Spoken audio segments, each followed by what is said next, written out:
అమ్మా నమస్కారమ్మా. అపర్ణ నమస్తే, ఎక్కడున్నావు? అమ్మా నేను ఈ పాతపట్నం వచ్చానమ్మా నిన్ననే. పక్కన ఎవరు లేరు కదా? లేరు. అదే సార్ విజయవాడ ఆగాను సార్, కాఫీ దిగారు. ఏంటి అపర్ణ ఇందాక ఫోన్ అది ఏంటి నాకు అర్థం కలగదు, ఒకసారి నాకు చెప్పు క్లారిటీగా. అమ్మా నిన్న నేను దోసం దగ్గరికి వెళ్ళానమ్మా. దోసం దగ్గరికి వెళ్తే ఏంట్రా మీ వాడు రెచ్చిపోతున్నాడు, మరి ఇలాగ ఉండదురా, మరి ఇక్కడ నర్సనపేట దాటి వెళ్ళలేడు, ఈయన పైలు వెళ్ళిపోవాలి కానీ మేము అందరం కూడేస్తాంరా అనేసి అన్నాడు. అయితే మరి నేనేం చేస్తానన్నా అనేసాను నేను.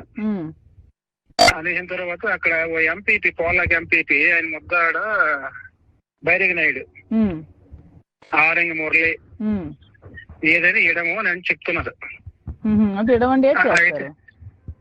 కొడతారు అంటే మరి రేట్ లేదమ్మా, కొడతారు అని ప్లాన్ చేస్తున్నారు బాగా.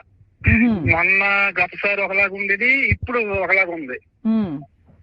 అయితే నేను అన్నాను ఏంటి అన్నయ్య ఇప్పుడు కరెక్ట్ కాదు, ఈ రోజు గొడవ వచ్చింది తిలక్ బ్యాచ్ వాళ్ళే కదా అన్నాను నేను. అంటే అదే నీకు తెలుసారా అనేసాడు. అని తర్వాత సరేలే మనం ఊరుకుందా, సార్కి ఒక జాగ్రత్తగా ఉండమన్నా చెప్తామా, నేను ఇందాక ఫోన్ చేసి చెప్పాను. ఈ ఇన్ఫర్మేషన్ అయితే పక్క కొట్టడానికి అయితే ప్లాన్ చేస్తున్నారు, ఇదైతే పక్క ప్లాన్ చేస్తున్నారు. తర్వాత ఇంకొక విషయం కూడా నాకు 2:30 తర్వాత నిమ్మాయి నుంచి మా ఊరు నుంచి మళ్ళా ఒక న్యూస్ వచ్చింది.